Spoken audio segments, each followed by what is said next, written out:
বিসমিল্লাহির রহমানির রহিম। আজকের এই মহতি এবং এই মর্মস্পর্শী অনুষ্ঠানের সম্মানিত সভাপতি জনাব নজরুল ইসলাম খান, মঞ্চে উপস্থিত গণতন্ত্রের অন্যতম সংগ্রামী নেতা জনাব রুহুল কবির রিজভী এবং আমার সামনে উপস্থিত 24-এর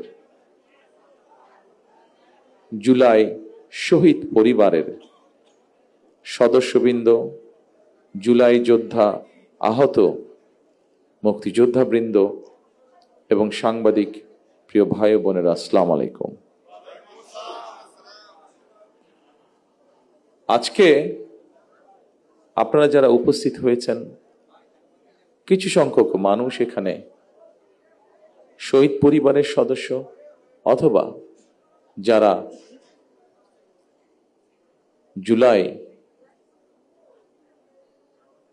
বিপ্লব আন্দোলনে শরিক হয়েছেন এবং শারীরিকভাবে ক্ষতিগ্রস্তের শিকার হয়েছেন, এরকম আহত মুক্তিযোদ্ধারা এখানে কিছু সংখ্যক উপস্থিত আছেন যারা বক্তব্য রেখেছেন। আমি যখন ওখানে বসে ছিলাম, আমি দেখতে পাচ্ছিলাম বহু মানুষ এখানে আপনারা উপস্থিত আছেন, শহীদ পরিবারের সদস্য আহত যোদ্ধাদের মধ্যে যারা তাদের কষ্টের কথা তুলে ধরতে চাইছেন বা বলতে চাইছেন। সবাইকে আমরা আজকের এই অনুষ্ঠানের সুযোগ দিতে পারিনি, তার জন্য আমি আন্তরিকভাবে যারা অনুষ্ঠানের আয়োজন করেছেন তাদের পক্ষ থেকে ক্ষমা প্রার্থী আপনাদের কাছে। সম্মানিত শহীদ পরিবার এবং সম্মানিত যোদ্ধাবৃন্দ, আজকের এই সংখ্যাটি অনেক বিশাল। এই বিশাল সংখ্যার মধ্যে প্রত্যেককে যদি আমরা সুযোগ দেই, হয়তো এই দিন পেরিয়ে আগামী দিন চলে আসবে। 1 মিনিট করেও যদি কথা বলেন আপনারা, সেজন্যই হয়তো সবাইকে সুযোগ দেওয়া সম্ভব হয়নি।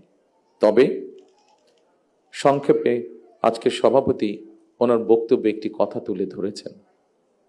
আপনারা যখন কথা, আপনাদের কষ্টের কথা, ব্যথার কথা, ত্যাগের কথা বলার জন্য ব্যাকুলভাবে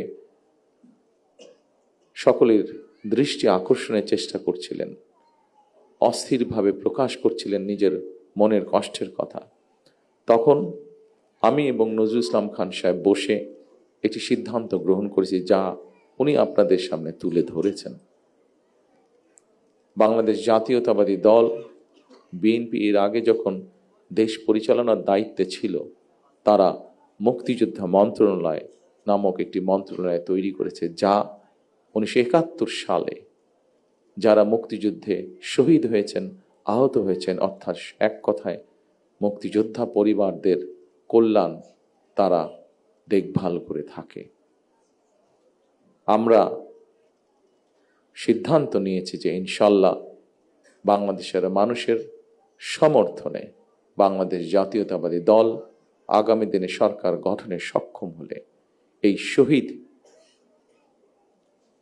পরিবার যারা আছেন, জুলাই যোদ্ধা যারা আছেন, জুলাই আন্দোলনের যারা শহীদ পরিবার বা যোদ্ধা আছেন, তাদের যে কষ্টের কথাগুলো যে কয়জন ব্যক্তি, যে কয়জন মানুষ তুলে ধরেছেন কষ্টের কথাগুলো, এই কষ্টগুলোকে যাতে আমরা কিছুটা হলেও সমাধান করতে পারি।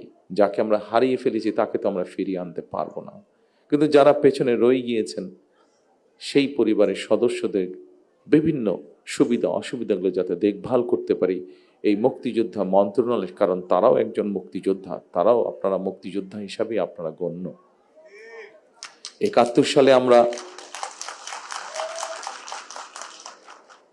সালে এই দেশের মানুষ, মুক্তিযোদ্ধারা এই দেশের স্বাধীনতা অর্জনের জন্য জীবন দিয়েছিলেন, এই দেশের স্বাধীনতা অর্জনের জন্য যোদ্ধারা ত্যাগ স্বীকার করেছিলেন।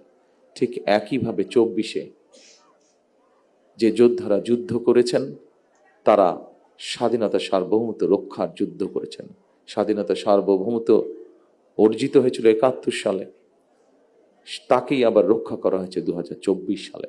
সেজন্যই মুক্তিযোদ্ধা মন্ত্রণালয়ের মধ্যে আমরা আরেকটি ডিপার্টমেন্ট তৈরি করব, যাদের দায়িত্ব হবে এই মানুষগুলোর দেখভাল করা। ইনশাআল্লাহ।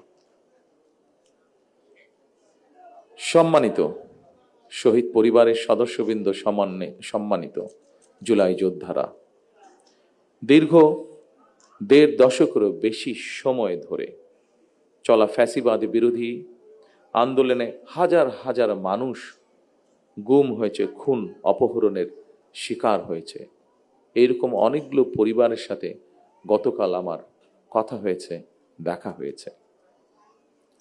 অসংখ্য অগণিত পরিবার সব হারিয়ে ছিন্ন বিচ্ছিন্ন হয়ে গিয়েছে। শুধুমাত্র জুলাই গণ অভ্যুত্থানেও ১৪০০রও বেশি মানুষ শহীদ হয়েছেন, আহত হয়েছেন ৩০,০০০-এর মতন মানুষ। এই ৩০,০০০-এর মতন মানুষের মধ্যে এমন কিছু মানুষ আছেন যাদের সংখ্যা ৫০০-র মতন, যাদের কারো এক চোখ অথবা কারো দু চোখই নষ্ট হয়ে গিয়েছে। পঙ্গু হয়েছেন অনেকে। জুলাই অভ্যুত্থানে যেভাবে মানুষকে হত্যা করা হয়েছে, ১৫০০-এর মতন মানুষকে যে হত্যা করা হয়েছে, এটিকে এক বাক্যে স্রেফ আমরা একটি গণহত্যা বলতে পারি। জুলাই গণ অভ্যুত্থানে যারা বিভিন্নভাবে আহত হয়েছেন তাদের অনেকেই আজকের এই অনুষ্ঠানে উপস্থিত আছেন, আমাদের সামনে বক্তব্য রেখেছেন কেউ কেউ। অনুষ্ঠানে অংশগ্রহণকারী আহতদের যারা বক্তব্য রেখেছেন তাদের কষ্টের কথাগুলো আমরা শুনেছি। প্রিয় ভাইরা, আপনাদের কারণেই, আপনাদের সাহসী ভূমিকার কারণেই যারা শহীদ হয়েছেন, যারা আহত হয়েছেন, আপনাদের সাহসী ভূমিকার কারণেই ফ্যাসিবাদী চক্র শুধুমাত্র রাষ্ট্র ক্ষমতা নয়, বরং এই দেশ ছেড়ে পালিয়ে যেতে বাধ্য হয়েছে। ২০২৪ সালের ১৯ আগস্ট আমি আপনাদের ভূমিকার কথা স্মরণ করে একটি বক্তব্য রেখেছিলাম। সেই বক্তব্যে আমি বলেছিলাম, বিশ্ববিদ্যালয়ের ছাত্র শহীদ আবু সাইদ, মাহফুজুর রহমান মুগ্ধ, কলেজ ছাত্র ওয়াসিম আকরাম, মাদ্রাসা ছাত্র আব্দুল্লাহ আল মামুন, স্কুল ছাত্র রিফাত হোসেন, কুমিল্লার আইনজীবী আবুল কালাম, চুয়াডাঙ্গার রাজমিস্ত্রি উজ্জ্বল হোসেন, নোয়াখালীর দোকান কর্মচারী আসিফ, বরগুনার ওষুধ কোম্পানির সেলসম্যান আল আমিন, পাবনার গাড়ি চালক আরাফাত হোসেন, মিরপুরের গুলিবিদ্ধ ২২ বছর বয়সী মুত্তাকিম, দোকান কর্মচারী আতিকুল, অষ্টম শ্রেণীর শিক্ষার্থী তামিমের মতন অনেকের হাত কিংবা পা কেটে ফেলতে হয়েছে। গণহত্যা থেকে ৬ বছরের শিশু রিয়া গোপাও কিন্তু রেহাই পায়নি সেদিন। এক বক্তব্যে হয়তো আমরা সকলের নাম বলতে পারবো না। এত মানুষ শহীদ হয়েছেন, এত মানুষ আহত হয়েছেন। ফ্যাসিবাদ শাসন শোষণের বিরুদ্ধে ২০২৪ সালের গণ অভ্যুত্থানে দল, মত, ধর্ম, বর্ণ নির্বিশেষে দেশের স্বাধীনতা প্রিয়, গণতান্ত্রিকামী প্রত্যেকটি সেক্টরের প্রতিটি শ্রেণী পেশার মানুষ সেদিন রাজপথে নেমে এসেছে। সেদিনকার যত ছবি উঠেছে, ক্যামেরায় বন্দি যত ছবি উঠেছে, প্রত্যেকটি ছবি এই কথারই সাক্ষ্য দেয়। ২০২৪ সালের আন্দোলন কোনো ব্যক্তি, দল বা গোষ্ঠীর নয়।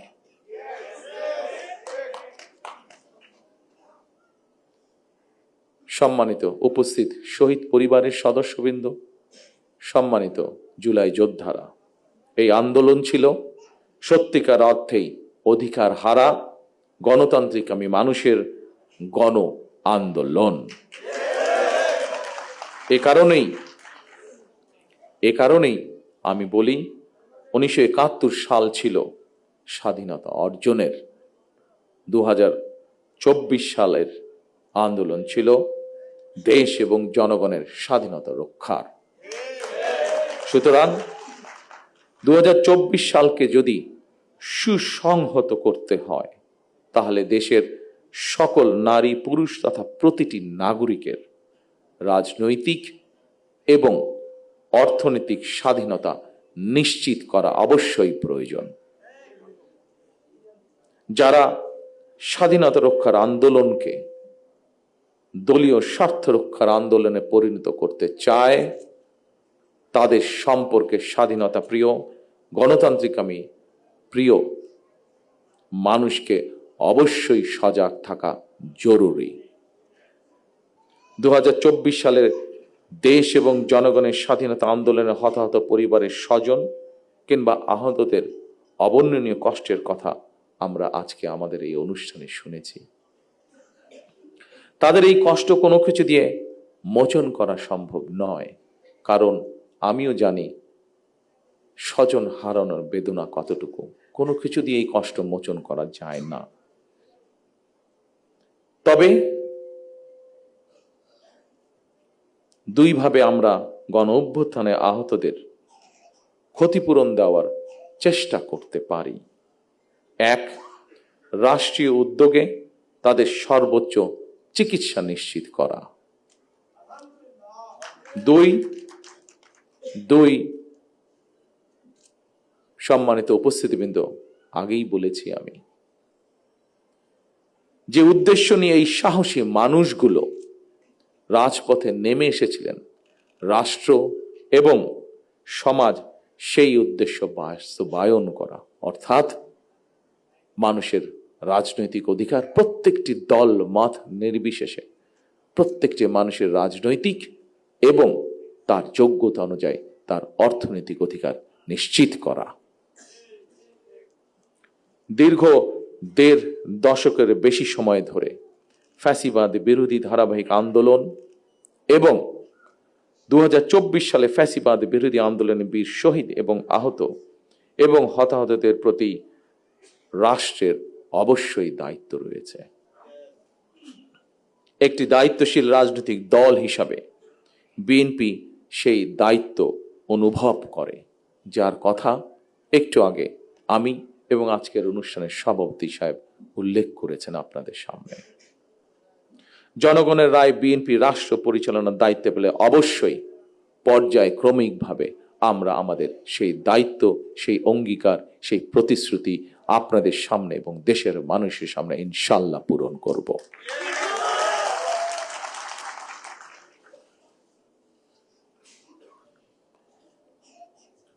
উপস্থিত প্রিয় ভাই বোনেরা, ফ্যাসিবাদের রক্তচক্ষু উপেক্ষা করে গণ অভ্যুত্থানে যারা শহীদ হয়েছেন, যারা হতাহত হয়েছেন, তাদের উদ্দেশ্য কি ছিল? তাদের উদ্দেশ্য ছিল একটি স্বনির্ভর, একটি নিরাপদ, একটি গণতান্ত্রিক বাংলাদেশ গড়ে তোলা। একটি নিরাপদ গণতান্ত্রিক বাংলাদেশ প্রতিষ্ঠার জন্য আগামী জাতীয় নির্বাচন অত্যন্ত অত্যন্ত এবং অত্যন্ত গুরুত্বপূর্ণ। আমরা যদি একটি নিরাপদ গণতান্ত্রিক বাংলাদেশ প্রতিষ্ঠা করতে ব্যর্থ হই, প্রিয় ভাই বোনেরা, আমরা যদি একটি নিরাপদ গণতান্ত্রিক বাংলাদেশ প্রতিষ্ঠা করতে ব্যর্থ হই আগামী দিনে, তাহলে এইভাবেই আমাদেরকে শোক সমাবেশ আর শোকগাথা চলতে থাকবে। সুতরাং আর শোকগাথা বা শোক সমাবেশ নয়, বরং আসুন গণতান্ত্রিক আমি মানুষ আগামীর বাংলাদেশে গণতন্ত্রের বিজয় গাথা রচনা করবে ইনশাআল্লাহ। সর্বশেষে মহান আল্লাহর দরবারে সকল শহীদদের আত্মার মাগফিরাত কামনা এবং আহতদের দ্রুত আরোগ্য কামনা করে আমার বক্তব্য শেষ করছি। আল্লাহ হাফেজ। বাংলাদেশ জিন্দাবাদ। বাংলাদেশ জাতীয়তাবাদী দল জিন্দাবাদ। আসসালামু আলাইকুম।